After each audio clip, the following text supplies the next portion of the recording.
इसके इन्वायरमेंट को अंडरस्टैंड करेंगे। हम सबसे पहले जो है हमारा मॉड्यूल 1 है, 12 मॉड्यूल है, मॉड्यूल नंबर 1 इसमें है MS एक्सेल स्क्रीन, उसके इंटरफेस को अंडरस्टैंड करेंगे। देखिए मैंने अभी आपको एग्जांपल दी कि जब तक आप वर्किंग एनवायरनमेंट को अंडरस्टैंड नहीं करेंगे आप किसी भी सॉफ्टवेयर में अच्छा काम नहीं कर सकते। तो हम स्टार्ट करेंगे अपने टाइटल बार से और हम उसको एंड करेंगे स्टेटस बार पे। आप सब जो है अगर थोड़ा बहुत एक्सेल में काम किया हो तो सबसे ऊपर जो बार है वो टाइटल बार कहलाती है और लास्ट बार जो है स्टेटस बार कहलाती है। टाइटल बार है 2007 में माइक्रोसॉफ्ट चेंज लेकर आया, तो कोई बता सकते हैं वो क्या चेंज था? आप में से या जो ऑनलाइन पार्टिसिपेंट है तो उसमें से कोई बता सकते हैं 2007 में माइक्रोसॉफ्ट एक चेंज लेकर आया था ओवरऑल तमाम सॉफ्टवेयर जितनी है, चाहे वो एक्सेल है, वर्ड है, पावर पॉइंट है, आउटलुक है, वो क्या चेंज था? देखिए पहले टूल बार्स का कॉन्सेप्ट था, standard tool bar, menu tool bar, वो टूल बार उन्होंने खत्म करके रिबन का कॉन्सेप्ट दिया था। ये जो होम, इंसर्ट वगैरह लिखा हुआ है, जब आप इस पे क्लिक करते हैं तो उसका रिबन ओपन हो जाता है। तो टाइटल बार के बाद ये कॉन्सेप्ट आया था 2007 में जो कि रिबन का था, और उस वक्त से लेके 2007 से लेके आज तक 2019 का जो अभी करंट वर्जन है वो 2019 है जो कि बीटा वर्जन है, और बीटा वर्जन जो होता है वो इनका ट्रायल वर्जन होता है। तो वहां तक जो है अभी तक ये इसी को ही आगे जो है वर्जन को अपडेट कर रहे हैं, लेकिन वही रिबन चल रहा है, कोई और फर्दर बड़े चेंजेस नहीं हुए। तो हम स्टार्ट लेंगे इसके टाइटल बार से और इसको इसकी जो है इसकी इंटरफेस को एंड करेंगे स्टेटस बार पे। इसमें हम रिबन को समझेंगे कि रिबन कैसे बना, इसमें ये जो लाइंस है इस लाइंस का क्या मकसद है, छोटा सा एरो नजर आ रहा है, प्लीज स्क्रीन पे जरूर फोकस कीजिएगा जो मैं आपको बता रही हूँ कि माउस कहाँ लेकर जा रही हूँ, कर्सर मेरा कहाँ जा रहा है। ये आपका छोटा सा जो एरो, इसका क्या पर्पज है, ये आपकी रो और कॉलम जो है वो क्या मिलकर क्या बनाते हैं, वो सेल जो है सेल की क्या सिग्निफिकेंस है, ये सेल जो है वो किस तरह से वर्किंग करता है, और यहाँ पर जो ये शीट टैब्स हैं, ये शीट टैब कैसे काम कर सकते हैं, कैसे हाइड कर सकते हैं, ये तमाम चीजों को हम समझेंगे। सेकंड जो है हम बात करेंगे ऑफिस बटन की। ऑफिस बटन 2007 में अगर आप लोग के पास अगर एक्सेल की शीट ओपन हो तो यहाँ पर एक येलो बटन था पहले जो 2007 में था, जो कि 2010 में इसको खत्म करके आज तक इसको फाइल का नाम दे दिया। हम इस फाइल को एक्चुअली ऑफिस बटन है जिसको हमने फर्स्ट टैब को मैंने आपको बताया पहले 2007 में ये फाइल का टैब नहीं था, इसको खत्म करके अब ऑफिस बटन को खत्म करके इसको फाइल का नाम दे दिया गया है। इसमें हम वर्किंग सीखेंगे। आप यकीन करें कि बहुत से लोग इसके बारे में नहीं जानते। अगर आप जाएं तो इसमें बहुत से ऑप्शन के नाम से, जहां में देखिए मेरे कर्सर को जरूर फॉलो कीजिएगा कि मेरा कर्सर किधर है। इस ऑप्शन के अंदर जाएंगे तो आपके पास एक विंडो ओपन हो जाती है, इसके अंदर लातादाद चीजें, आप इस पर लातादाद चीजें देखेंगे, ठीक है।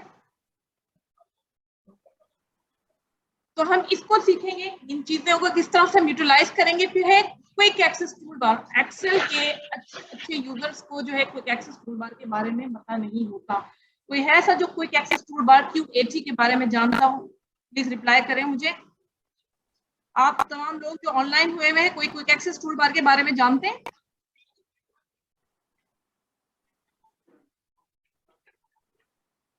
Quick access tool bar actually जो है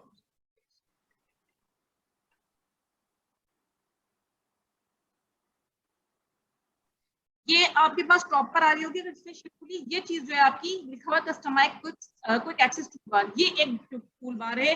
इसके प्राइमरी पर्पस जो है वो क्या होता है कि जो टास्क आप एक्सेल के न्यू यूजर है फॉर एग्जांपल, जो टास्क आप लोग फ्रिक्वेंटली यूज करते हैं वो इसमें ऐड करा सकते हैं। लेकिन इसका जो प्राइमरी पर्पस है वो क्या है, यहाँ पर लिखा है मोर कमांड्स। मोर कमांड्स पर जब आप क्लिक करते हैं तो यहाँ पर एक विंडो ओपन हो जाती है। तो इससे जो है हम ऐसे बहुत से ऑप्शंस हैं जो कि रिबन का पार्ट नहीं है और इसमें पीछे छुपे हुए हैं वो ऑप्शंस, उन ऑप्शंस को हम कैसे ऑन स्क्रीन लेकर आएंगे और उन पर कैसे काम करेंगे हम वो सीखेंगे, ठीक है। मैं इसकी कुछ एग्जांपल्स दे देती हूँ ताकि आपको अंडरस्टैंडिंग अच्छी डेवलप हो जाए। फॉर एग्जांपल आप चाहते हैं कि मैं डेटा एंटर कर रहा हूँ, अभी न्यू डेटा एंट्री शुरू की है मैंने, और मेरा जो है ना जब मैं डेटा एंटर करूँ तो मेरा जो है स्पीक करे, ठीक है। तो उसके लिए आप जो है जब आप एंटर करेंगे तो वो उसको स्पीक करके दिखाएगा।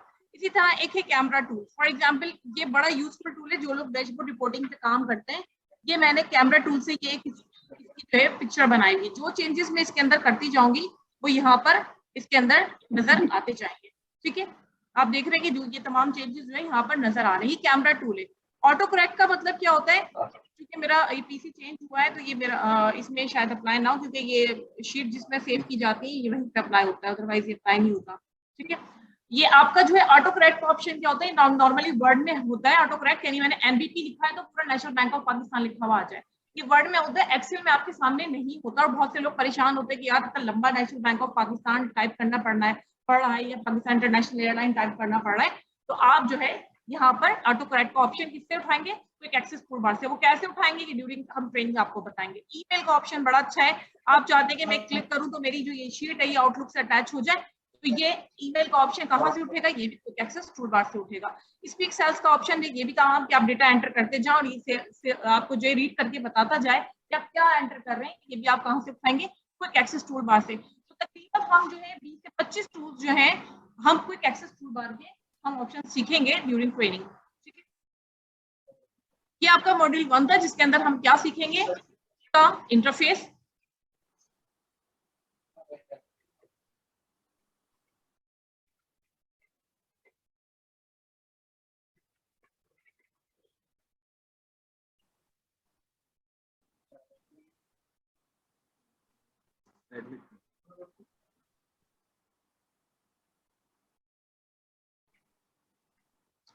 इसके बारे में पास मैसेज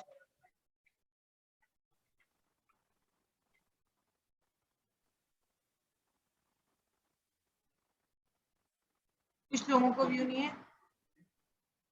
अच्छा, कुछ लोगों को नजर नहीं आ रहा, उसकी रीजन देखें, अपने साइड से भी चेक करें। लेकिन यहाँ पर काफी लोग जो है जिनको व्यू यानी बिल्कुल क्लियर है, विजुअलाइज है, यानी उनके क्लियर नजर आ रहा है। अच्छा, सेकंड मॉड्यूल जो है हमारा फॉर्मेट डेटा है। देखिए एक्सेल का जो है वो मेन 3 काम है। नंबर 1 है डेटा ऑर्गेनाइजेशन, डेटा को ऑर्गेनाइज करना।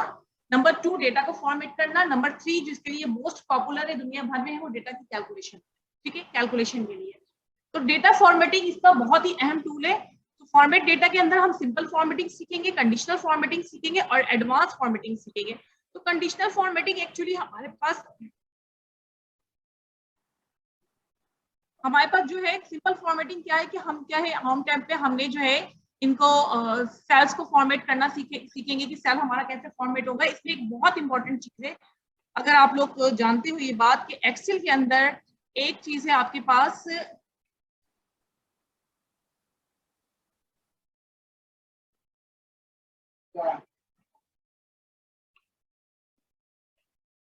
आपके पास है एक्सेल में कंडीशनल फॉर्मेटिंग। ठीक है, अगर इसी के साथ आप देखें तो यहाँ लिखा है नंबर, ये है नंबर फॉर्मेटिंग। एक्सेल के अंदर अगर आपने नंबर फॉर्मेटिंग गलत कर दी तो आपको या तो ये रॉन्ग रिजल्ट इमिस्टेटिंग इंफॉर्मेशन देगा या कैलकुलेशन करेगा ही नहीं। जो आपका फील्ड जिस फॉर्मेट में है, अगर कोई नेम है तो टेक्स्ट फॉर्मेट में होना चाहिए, जो नंबर है वो नंबर फॉर्मेट में होना चाहिए। तो नंबर फॉर्मेटिंग हम सीखेंगे। अब नंबर फॉर्मेटिंग भी जो है हमारे पास किस तरह की सीखेंगे, नंबर फॉर्मेटिंग भी हमारे पास कैसी होगी वो देख लें। देखिए नॉर्मली डॉलर वगैरह सब डाल लेते हैं, डॉलर साइन डाल लेते हैं, ऐड कर लेते हैं कि किस तरह से हमारे पास होता है। अब इस चीज को समझिएगा, ये डॉलर जो साइन है ये मेरे पास एज अ फॉर्मेट है। फर्स्ट केस है इसमें एज अ फॉर्मेट है। ये डॉलर साइन जो है मैंने मैनुअली एंटर किया हुआ है, जो कि मुझे अपनी फॉर्मूला बार में भी नजर आ रहा है। ठीक है, ये मैंने मैनुअली एंटर किया हुआ है।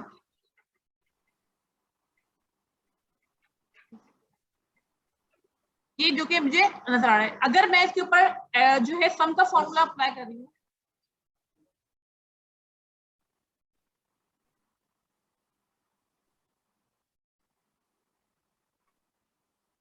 अगर मैं इसके अंदर सम का फॉर्मूला अप्लाई कर रही हूँ तो देखिए यहाँ पर आंसर क्या आ रहा है, 0 आ रहा है।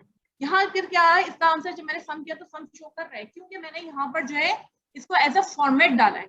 तो अगर आपने dollar sign as a format डाला है वहां कैलकुलेशन हो जाएगी। अगर आपने मैनुअली एंटर किया हुआ है कोई भी जो है फॉर्मेट, चाहे वो आपने पीकेआर मैनुअली लिखा हुआ है, तो वहां कैलकुलेशन नहीं हो सकती।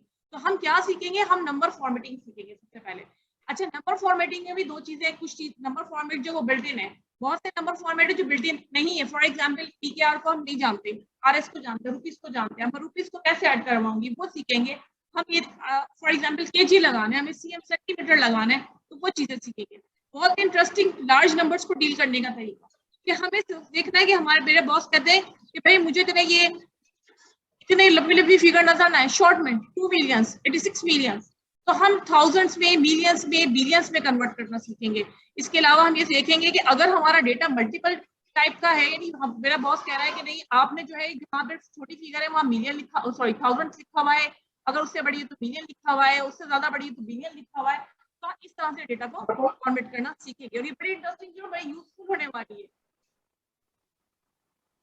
अच्छा, ये तो थी हमारे पास नंबर फॉर्मेटिंग। एक और चीज होती है कंडीशनल फॉर्मेटिंग। कंडीशनल फॉर्मेटिंग में दो है, एक है एडवांस कंडीशनल फॉर्मेटिंग और एक हमारे पास होगी अपना सिंपल फॉर्मेटिंग। सिंपल फॉर्मेटिंग तो देखिए हाईलाइटिंग। कंडीशनल फॉर्मेटिंग क्या है? Formatting on the basis of condition. कोई बताएगा कंडीशन क्या होती है? ऑनलाइन या हमारे सामने जो पार्टिसिपेंट बैठे हैं कोई बताएगा कि कंडीशन क्या होती है? कंडीशन यही होती है ना कि अगर ये हो जाए तो ये हो जाएगा, और ये हो जाए तो ये हो जाएगा। हाँ,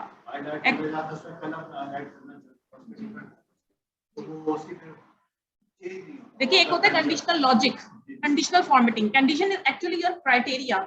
आप उस सर्टेन क्राइटेरिया के बेसिस पे क्या करेंगे? फॉर्मेट करेंगे। दो वर्ड्स हैं, कंडीशन और फॉर्मेटिंग। आपने फॉर्मेटिंग करनी है ऑन द सर्टेन क्राइटेरिया पे। तो इसमें हम सिंपल फॉर्मेटिंग सीखेंगे। फॉर एग्जांपल आपके बॉस ने कहा कि भाई मुझे फटाफट से जो लोग ग्रेटर देन 7,000 सेल कर रहे हैं उनको हाईलाइट कर दो ग्रीन, और जो लेस देन 4,000 कर रहे हैं उनको रेड कर दो।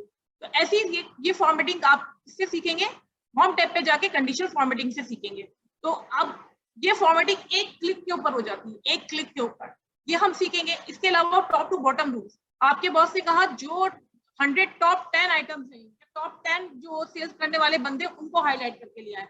आपके बॉस ने कहा कि वो एक फील्ड पे लोग काम कर रहे हैं, एक वर्किंग शीट्स आपने बनाई है। मैंने खुद पर्सनली जो मेडिकल रैप्स वगैरह होते हैं उनकी शीट्स बना के एरिया मैनेजर्स को दी। पहले वहाँ के एरिया मैनेजर्स अटेंडेंस का काम नहीं करते थे, तो एक आपने शीट्स बना के अपने एरिया मैनेजर को दे दी कि जहां पर भाई पी लिखा हुआ आएगा वहां उसको प्रेजेंट शो कर दे, और वहां पर जो है वो ग्रीन हो जाए, जहां वो लीव हो रही है उसको एल कर दे, तो वो आपका येलो कलर कर दे, जहां एब्सेंट हो रहा है उसको एक रेड कर दे। इसी तरह टारगेट वर्सेस सेल्स हाईलाइटिंग सीखेंगे आप। देखिए पहले केस के अंदर आपको ये था कि सिर्फ सेल्स देख रहे थे आप, सिनेरियो समझिएगा। फर्स्ट केस के अंदर सिर्फ सेल्स देख रहे थे, जो ग्रेटर देन 7,000 थी उसको आपने ग्रीन कर दिया, जो लेस देन 4,000 थी उसको आपने रेड कर दिया। इस केस के अंदर कह रहा है कि जहां सेल्स ग्रेटर देन टारगेट हो रही है उनको हाईलाइट कर दे। यहां से आपकी एडवांस कंडीशन फॉर्मेटिंग शुरू हो जाती है। एडवांस कंडीशन फॉर्मेटिंग वो फॉर्मेटिंग है जिसके अंदर हम सर्टेन फॉर्मूला जाके लगाएंगे, किसमें?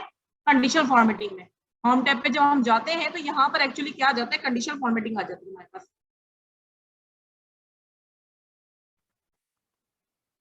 ये आपके पास है यहाँ पर कंडीशनल फॉर्मेटिंग। इसके अंदर बहुत सारी चीजें, ये सारी चीजें हम इंशाल्लाह कवर करेंगे इस कोर्स के अंदर। और ये जो एडवांस कंडीशनल फॉर्मेटिंग है ये आपकी जाके जो है न्यू रूल में जाकर यूज इन फॉर्मूला में जाकर आप ये काम करते हैं। ठीक है, तो एडवांस कंडीशनल फॉर्मेटिंग एक्चुअली क्या है कि आप कंडीशनल फॉर्मेटिंग के अंदर डिफरेंट फॉर्मूला यूज कर रहे हैं और आप कंडीशन अप्लाई कर रहे हैं। ठीक है, तो ये बड़ी इंटरेस्टिंग चीज है कि और लोगों को मैंने मैनुअली करते हुए देखा है और फॉर्मूले लगा लगा के कर रहे होते हैं। तो बहुत एक क्लिक के ऊपर है कि जहां आपकी सेल्स ग्रेटर देन टारगेट हो रही है उनको हाईलाइट कर दे। एक और अच्छी चीज हो गई कि भाई बॉस ने कहा नहीं सिर्फ ग्रेटर देन, ये नहीं है कि सेल्स टारगेट से ज्यादा हो रही है तो हाईलाइट करें, अगर सेल्स 50% ऑफ टारगेट की हो रही है उनको हाईलाइट कर दो। ये भी कर सकते हैं ना बॉस के, नहीं बाकी सबको फारिग करना है, जो टारगेट से लेके टारगेट का 50% भी सेल कर रहा है तो उसको रिटेन करेंगे हम, बाकियों को फारिग करेंगे। और मैंने खुद ये किया है फील्ड के अंदर बैठ के कि हमारा पिशावर का रीजन सेल अच्छी नहीं कर रहा था, हमने उनको फारिग करना था तो हमने उनकी किसी तरह से कैलकुलेशन करी है।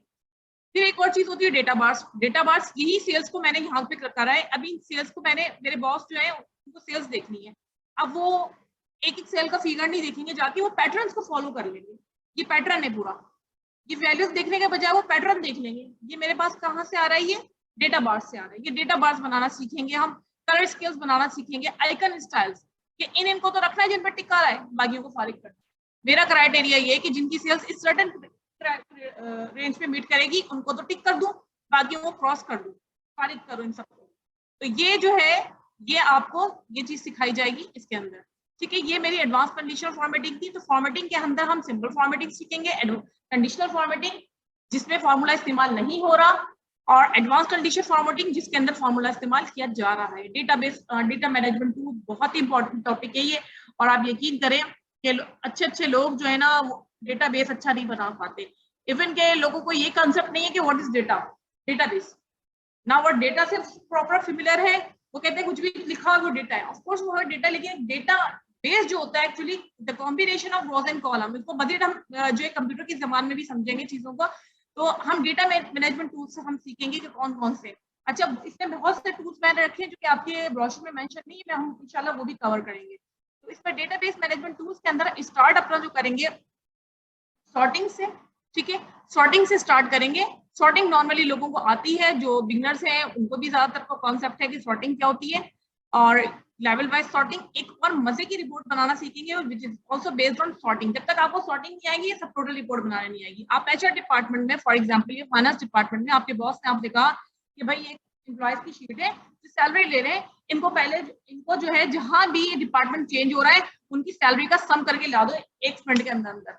एक क्लिक के ऊपर ये रिपोर्ट बनके तैयार हो जाती है। तो ये आप कैसे बनाएंगे, जहां भी बिजनेस डेवलपमेंट आया उसके नीचे उसका सब टोटल हो गया, जो इंजीनियरिंग डिपार्टमेंट आया उसका सब टोटल हो गया। तो ये रिपोर्ट आप बनाना सीखेंगे। यहाँ पर 1 2 3, ठीक है, आप जब इसके 2 पे जाते हैं तो देखिए समरी रिपोर्ट बन के क्लिक के ऊपर आपको वो रिपोर्ट भी मिल गई, इसकी समरी रिपोर्ट भी मिल गई। तो ये आप बनाना सीखेंगे। इसके अलावा कन्वर्ट टेक्स्ट टू कॉलम का टूल हम सीखेंगे। कन्वर्टिंग टेक्स्ट टू कॉलम में क्या होता है कि आपका जो है सर्टेन कॉलम है उसको आपने ब्रेक करना है। अगर कोई ईओबीआई को डील करता हो, employ old age benefit institute जो है, वो उसके बाद जब हम रिपोर्ट्स भेजते हैं अपने लोगों को ऐड करने की, तो वहां पर रिक्वायरमेंट ये होती है कि आपके नाम के साथ सरनेम ना हो, मिस्टर या मिस वगैरह लगा हुआ ना हो, या डॉक्टर ना लगा हुआ। तो वहां पर मेरे पास सिस्टम जो जिसपे मैं काम कर रही थी उसमें मिस्टर मिस लिखा हुआ था। अब मैं मैनुअली कैसे के को हटाऊं, तो टेक्स्ट कॉलम इतना बेहतरीन टूल है, एक क्लिक के ऊपर वो मिस्टर मिस अलग हो जाएगा और बाकी जो है वो आपका नाम अलग हो जाएगा।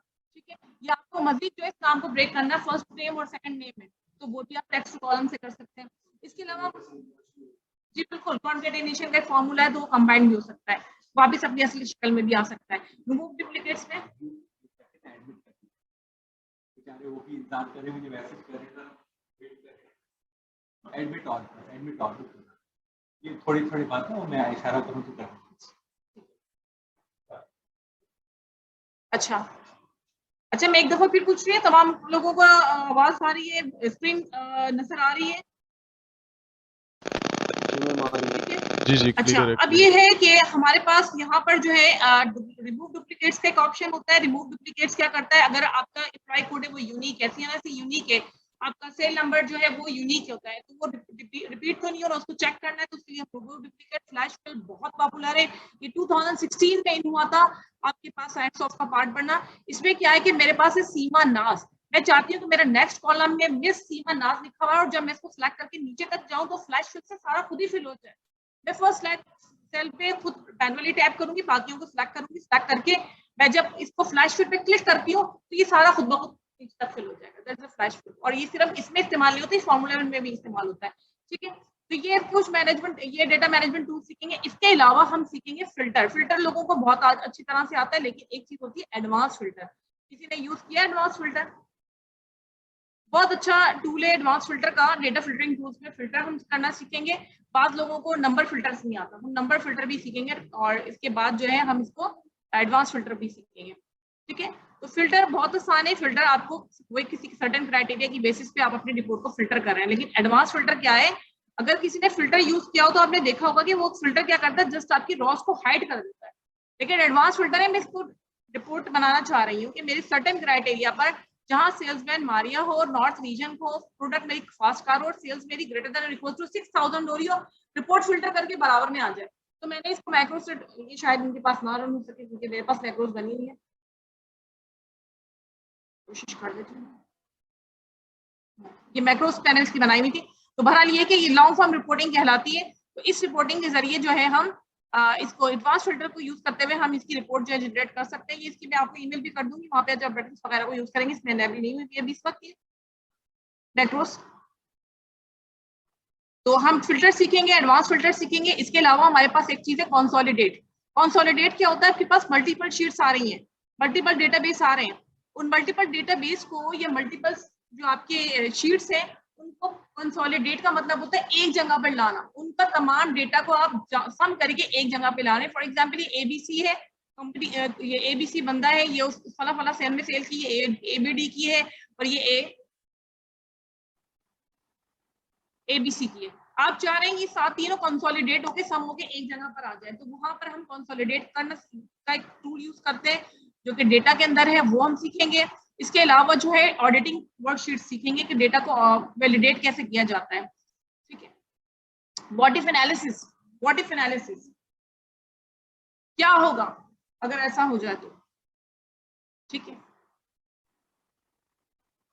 व्हाट इफ एनालिसिस के अंदर 3 टूल्स होते हैं जो कि गोल सीक, एक सॉल्वर भी होता है, सॉल्वर नॉर्मली इसमें आपके सामने नहीं आता है, इसको हमें ऐड करना होता है।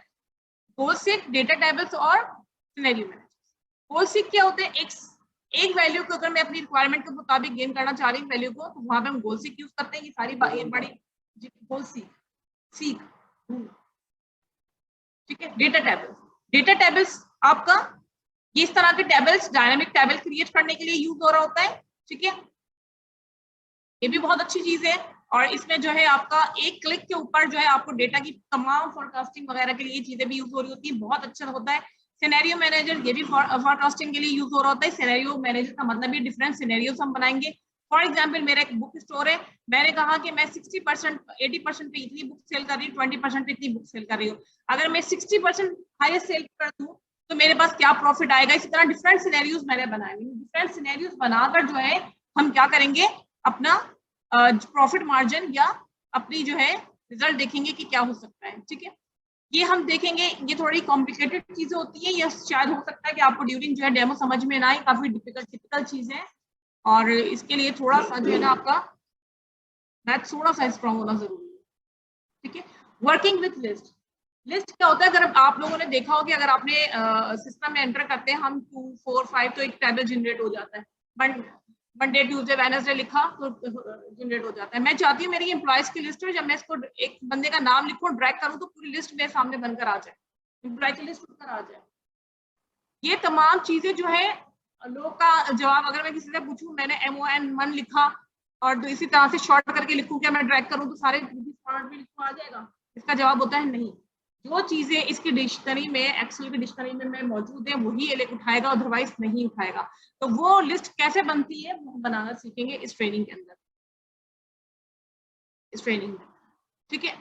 ये आपका था डेटा मैनेजमेंट टूल्स, काफी डिटेल में हम डेटा मैनेजमेंट टूल्स को करेंगे इंशाल्लाह ताला। और उसके बाद हमारा मॉड्यूल 4 आ जाता है। मॉड्यूल 4 जो है हमारे पास मोस्ट इंपॉर्टेंट है, MS एक्सेल टेबल। लोग इसको नहीं इतना जानते, तो इसमें MS एक्सेल टेबल क्या होता है। एक्सेल टेबल जो है एक्चुअली आप जो है इंसर्ट में जाते हैं तो फर्स्ट ऑप्शन जो है आपके पास आता है पिवट टेबल और टेबल। लोग पिवट टेबल का पे डायरेक्ट डेटाबेस से काम करते हैं, जो कि गलत तरीका कार है। पहले अपने डेटाबेस को हमेशा एक्सेल टेबल में कन्वर्ट करें, फिर उससे पिवट टेबल बनाएं। फिर डेटा टेबल मैं आपको दिखा देती हूँ क्योंकि ये किस तरह का होता है एक्सेल टेबल और पिवट टेबल, ताकि आपको एक जहन बन जाए। देखिए एक्सेल टेबल जो है एक्चुअली आपका डेटाबेस, जिसको आप लोग नॉर्मली टेबल कहते हैं एक्सेल की जुबान में, वो एक एरे है। ये एक्सेल टेबल है, जो भी चीज आपकी शीट पर इंसर्ट की जाती है उसका कॉन्टेक्चुअल टैब जो है वो ऊपर आ जाएगा। वो कॉन्टेक्चुअल टैब जो है, ये फलाना सा नहीं हट सकता, ये लिखा हुआ है डिजाइन, ऊपर टैब जो आ रहा है ये डिजाइन टेबल डिजाइन आ रहा है। ये सारा जो है ये टेबल आपका बड़ा इसका अच्छा काम होता है। और ये इसकी पर्पसेस क्या होता है, इसका प्राइमरी पर्पस होता है डायनामिक रेंज क्रिएट करना। बस आप अभी यही बात समझ लें कि इसमें जो है इसका पर्पस होता है डायनामिक रेंज क्रिएट करना, कि मैं अगर अपने एक्सेल टेबल के अंदर कोई चेंजेस करूंगी तो मेरा डेटा जिससे पिवट टेबल बना है वो ऑटोमेटिकली अपडेट होना शुरू हो जाएगा। अगर मैं एक्सेल टेबल के बगैर पिवट टेबल बनाऊंगी तो ऑटोमेटिकली अपडेट नहीं होता अगर मैं लास्ट में एंट्रीज कर रही हूँ। लेकिन एक्सेल टेबल पे जब अपने डेटाबेस को कर लूंगी और उससे फिर पिवट टेबल बनाऊंगी तो ऑटोमेटिकली अपडेट होना शुरू हो जाएगा, ठीक है। उसके बाद आता है आपका पिवट टेबल। पिवट टेबल जो है डेटा की समराइजेशन के लिए यूज होता है और बहुत पावर टूल है डेटा की समराइजेशन का। पिवट टेबल से पिवट चार्ट्स बनते हैं और पिवट चार्ट से आपके डैशबोर्ड बन जाते हैं बहुत आसानी से और बहुत ही खूबसूरती से। पिवट टेबल बहुत डिटेल टॉपिक है, इसका हम लोग एक दिन का कोर्स बैंकिंग सेक्टर में एक दिन का कोर्स पिवट टेबल का सर करवाते हैं।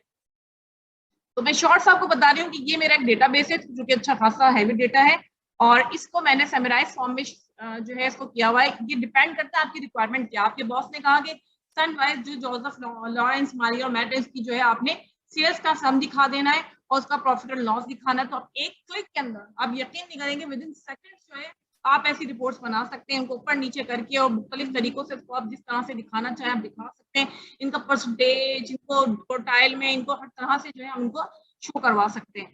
बहुत आसान है, सबसे फास्ट मेथड है आपका जो है डेटा को समराइज करने का, वो है आपका पिवट टेबल। ठीक है, अच्छा नेक्स्ट जो आपका है टॉपिक मॉड्यूल 5 आपका, वो है चार्ट्स का। चार्ट्स है कि हम इस चार्ट्स में हम एक प्रेजेंटेशन से हम अपनी स्टार्ट लेंगे। प्रेजेंटेशन में ओपन नहीं कर रही हूँ। प्रेजेंटेशन के अंदर जो है आपके पास पहला जो ऑप्शन है वो आपके पास होगा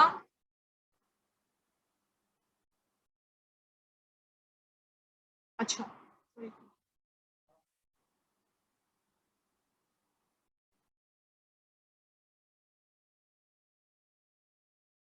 प्रेजेंटेशन जो है आपकी, एक मिनट,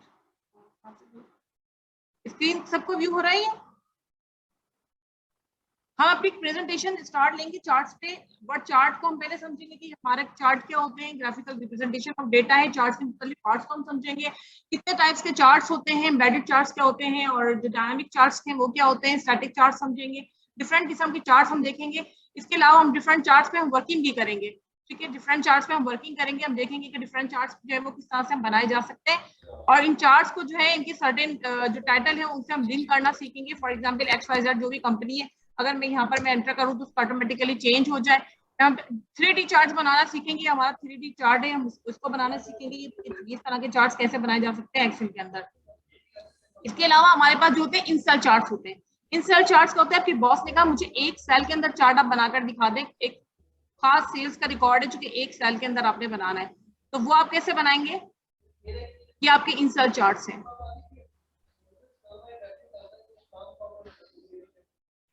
कि आपके इंसर्ट चार्ट्स में बड़े खूबसूरत चार्ट्स बनते हैं और डैशबोर्ड रिपोर्टिंग में बहुत ज्यादा यूज होने वाले चार्ट। रीजन ए की सेल मैंने दिखाई हुई है, लाइन से, इसकी बार से, इसकी विंडो से, तो बड़े खूबसूरत चार्ट्स इससे बन जाते हैं। मेरी आवाज सबको आ रही है? जी जी आ रही है। इसके अलावा जो है हमारे पास यहाँ पर एडवांस चार्ट्स हैं। कुछ एडवांस चार्ट जो है हमारे, इसमें हम 7 से 8 तरह के चार्ट्स बनाएंगे। इसमें मैं आपको 5 यहाँ पे शो करवा रही हूँ। और इसमें हमारे पास कॉम्बिनेशन चार्ट है, सेकेंडरी एक्सिस चार्ट्स हम सीखेंगे, थर्मोमीटर चार्ट सीखेंगे, रेडार चार्ट सीखेंगे, डिफरेंट किस्म के चार्ट्स हैं जो कि हम बनाना सीखेंगे। ठीक है, ये इस तरह के चार्ट्स हैं जो कि हम सीखेंगे बनाना, और ये काफी जो है यूज होते हैं हमारी प्रेजेंटेशन के दौरान। अगर हमने डेटा को प्रेजेंट करना है अपने तो बहुत ज्यादा इस्तेमाल होते हैं। मॉड्यूल 6 से हमारा, मॉड्यूल 6 जो है फॉर्मूला एंड फंक्शन, ये तकरीबन हमारी 2 से 3 क्लासेस लेगा। इसमें भी हम एक प्रेजेंटेशन वर्ड फार्मूला को समझेंगे, फंक्शंस को समझेंगे कि जो पैरामीटर ऑपरेटर्स क्या होते हैं, ऑपरेंड क्या होते हैं, ऑपरेटर्स कितनी तरह के होते हैं, वो तमाम चीजों को हम देखेंगे।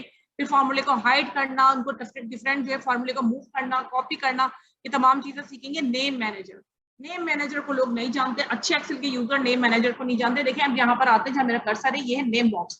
इस नेम बॉक्स की बहुत बड़ी एप्लीकेशन, अगर आप फार्मूले में आते हैं तो यहाँ नेम के नाम से पूरा एक ग्रुप बना हुआ है, इसकी फॉर्मूले में बहुत बड़ी एप्लीकेशन है। जिंदगी आसान हो जाती है अगर जिसको नेम मैनेजर पे काम करना आ गया। तो इस नेम मैनेजर का मकसद क्या है कि आपकी जो रेंजेस है उनके नाम देना होता है, और उनको हम देखते हैं कि कैसे इस्तेमाल किया जाता है। एसेंशियल फंक्शन हम सीखेंगे, मैं आपको यही बता देती हूँ कि देखिए कि तमाम जितने भी फंक्शन है आपके फाइनेंशियल फंक्शन में हम तकरीबन 4 से 5 फंक्शन करेंगे, जिसमें पीवी, एफवी, पीएफपी वगैरह, ये तमाम हम फंक्शन करेंगे। इसके अलावा टेक्स्ट फंक्शन हम तकरीबन जो है 80% कवर करेंगे, लॉजिकल फंक्शन हम 100% कवर करेंगे, लुकअप एंड रेफरेंस फंक्शन हम तकरीबन 100% कवर करेंगे, इसमें सिवाय 1-2 फंक्शन के जैसे आरटीडी वगैरह, इनको हम छोड़ेंगे, बाकी तमाम कवर करेंगे। मैथ्स फंक्शन के अंदर हम जो है थोड़े से कवर करेंगे, तकरीबन 7 से 8 फंक्शन, जैसे कि हमारे पास समीफेस है, ये तमाम फंक्शन जो है हम ये कवर करेंगे। पावर है, प्रोडक्ट है, ये तमाम फंक्शन हम लोग करेंगे इंशाल्लाह।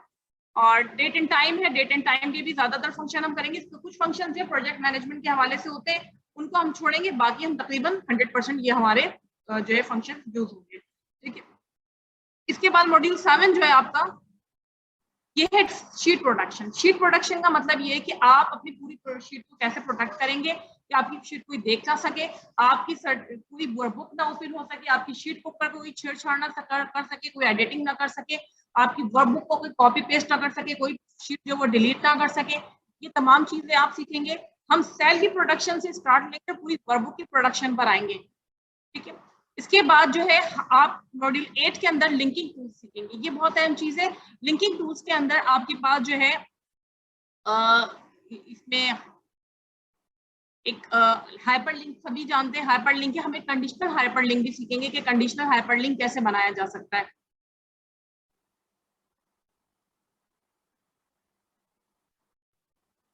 अच्छा, उसके बाद मॉड्यूल 9 है हमारे पास, सॉरी 8 है हमारे पास। 8 के अंदर हम सीखेंगे कि कमेंट्स कैसे एंटर किए जाते हैं। कमेंट्स देखने को हमारे पास एक हल्की सी चीज है, बात लोगों को मैं सोचती है कमेंट्स क्या है, किसी उस पर हमने दे दिया। तो कमेंट्स के अंदर एक बड़ी खूबसूरत सी एग्जांपल मैं आपको देती हूँ कि मैंने एक अप्रेजल फॉर्म बनाया, अपने डायरेक्टर टेक्निकल ऑपरेशंस को भेजा, अप्रेजल फॉर्म बनाया मैंने अपने, तकरीबन मेरे पास 30-35 वर्कर थे उनके डिपार्टमेंट में, एक डिपार्टमेंट में, तो काफी वर्कर्स थे और काफी उनके अंडर जो उनके ऊपर जो मैनेजर्स वगैरह काम कर रहे थे। तो उन्होंने कहा कि मैं काफी लोगों को बाय फेस जानता हूँ, बाय नेम नहीं जानता हूँ, मुझे पिक्चर इंसर्ट करके भेजिए। तो वहां फिर मैंने इस तरह से जो है इसमें पिक्चर इंसर्ट करके दी कमेंट्स के अंदर। या आपने कभी कमेंट्स इंसर्ट किए तो आपने देखिए शेप भी चेंज हुई है इसके अंदर जो है मैंने इनकी पिक्चर डाली हुई है। तो ये पिक्चर हम कैसे डालेंगे, इनकी शेप कैसे चेंज करेंगे, ये नॉर्मल कमेंट्स ऐसे देते हैं लोग, ठीक है। और यहाँ पर जो कमेंट्स है मैंने ऐसे दिए, तो हम एडवांस यूज सीखेंगे। फॉर एग्जांपल आप फाइनेंस डिपार्टमेंट के आपने एक डैशबोर्ड बनाया, डैशबोर्ड में फर्स्ट टाइम मैंने इंट्रोड्यूस करवाया कि आप कैसे कमेंट्स के जरिए जो है अपनी सर्टेन जो है, आपने कहा मैंने ये वैल्यू उठाई ये फला इनकम स्टेटमेंट से, ये वैल्यू उठाई ये फला बैलेंस शीट से, तो उसकी जो बैलेंस शीट का जो रेफरेंस आप उठाएंगे वो यहाँ पर एज अ पिक्चर की फॉर्म में डाल सकते हैं और बड़ा खूबसूरत लगता है ये चीज आप सीखेंगे इंशाल्लाह ताला। और 9th मॉड्यूल है आपका, इसमें डैशबोर्ड रिपोर्टिंग, बड़ा शोर उठा हुआ है डैशबोर्ड रिपोर्टिंग। हम डैशबोर्ड की प्रेजेंटेशन से स्टार्ट लेंगे, उसके प्रिंसिपल्स को समझेंगे कि डैशबोर्ड्स क्या होते हैं, उसके प्रिंसिपल्स क्या होते हैं, क्या स्किल्स चाहिए हमें डैशबोर्ड्स बनाने के लिए। डैशबोर्ड हम 2 तरह के बनाएंगे, एक हम बनाएंगे फॉर्म्स कंट्रोल की मदद से और एक हम बनाएंगे पिवट टेबल की मदद से। तो फॉर्म्स कंट्रोल और पिवट टेबल दोनों हम देख लेते हैं, बहुत अच्छे खूबसूरत डैशबोर्ड हमारे डिजाइन होते हैं। ये एक प्रोडक्शन डिपार्टमेंट का है कि डिफरेंट डिपार्टमेंट के प्रोडक्शन की उसके हम बेसिस पे हमने बनाया है। ये फॉर्म्स कंट्रोल क्या होता है, फॉर्म्स कंट्रोल होता है जैसे ऑप्शन बटन है, यहाँ पर हमने लिस्ट बना दी है, ये क्लियर ऑल का ऑप्शन है। तो ये मैंने कहा कि 2019 का डेटा दिखा दे, यहाँ मैंने कहा कि जो हाईएस्ट जहाँ पर जो कॉस्ट हो रही है वो हाईलाइट कर दे, यहाँ जो लोएस्ट कॉस्ट हो रही है वो दिखा दे, ठीक है, उनको हाईलाइट कर दे। मैंने कहा मुझे फरवरी की नहीं मार्च के मंथ की दिखा दे सेल, उसने मार्च की सेल दिखा दी है, सॉरी सेल्स कह रही हूँ, उसकी कॉस्ट दिखा दी है। तो ये इस तरह के जो ग्राफ आपके जो डैशबोर्ड होते हैं ये तमाम क्या कहलाते हैं, फॉर्म कंट्रोल्स की बेस पे सिंपल मैंने डैशबोर्ड बनाए हुए हैं, ठीक है। कुछ डैशबोर्ड जो है वो पिवट टेबल की हेल्प से बनते हैं और पिवट टेबल से बनने वाले डैशबोर्ड बहुत ही फास्ट मेथड होता है हमारा डैशबोर्ड क्रिएशन का। तो ये डैशबोर्ड जो है आप यकीन करें बामुश्किल आप अगर अच्छे यूजर बन जाए एक्सेल के तो आप बामुश्किल 10 मिनट के अंदर जो है ये डैशबोर्ड क्रिएट कर सकते हैं।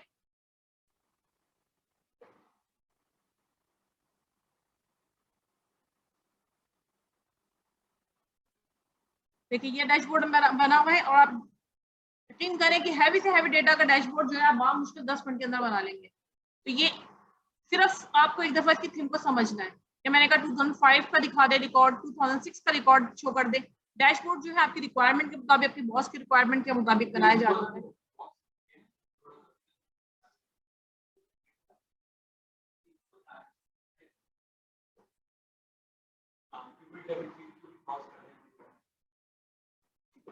ये डैशबोर्ड देखिए बड़े अच्छे डैशबोर्ड बन जाते हैं। और फिर मैं आपसे एक बात रिपीट करूंगी कि 10 से 15 मिनट में डैशबोर्ड बन जाते हैं और ये आपकी रिपोर्टिंग है, ठीक है, जो आपके बॉस को दिखाना चाहते हैं। लास्ट मॉड्यूल है जो कि आपका understanding of business intelligence tools. Business intelligence tool क्या है आपके पास, सबसे पहला है power query, power pivot, power view और पावर मैप। इसमें हम पावर क्यूरी और पावर जो है अपना पावर व्यू पे काम करेंगे। पावर क्यूरी जब आप डेटा पे जाते हैं तो देखिए डेटा में जाने के बाद ये आपके पास आता है get external data, get and transform, ये तमाम चीजें आती है पावर क्यूरी में, ठीक है। और पावर व्यू को हमने इसके अंदर एक्टिव कराना होता है, इसमें मौजूद है, लेकिन इसके अंदर जाकर आपको जो मैंने आपको फाइल बताया था, फाइल में ऑप्शन में जाकर वहां से उसको सामने व्यू करवाना पड़ता है वरना ही सामने नजर नहीं आता, ठीक है। तो पावर क्यूरी की अपनी अलग विंडो होती है, वहां पे अलग से पूरा काम हो रहा होता है, और वहां से डेटा जो है पूरा डेटा क्लीजिंग के लिए होता है। पावर क्यूरी एक्चुअली क्या है, डेटा क्लीजिंग के लिए जो एक 2016 में बिल्ट इन है। पावर क्यूरी हम यूज कर रहे होते हैं। पावर व्यू जो है इसके अंदर हम डैशबोर्ड बना रहे हैं।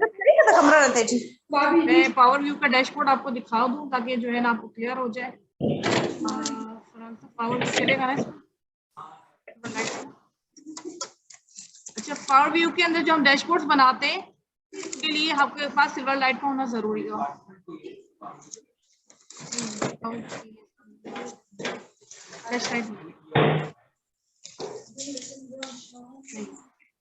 अच्छा, जो डैशबोर्ड मैंने आपको पिवट टेबल की हेल्प से दिखाया था, सेम डैशबोर्ड मैंने यहाँ बनाया है पावर व्यू से।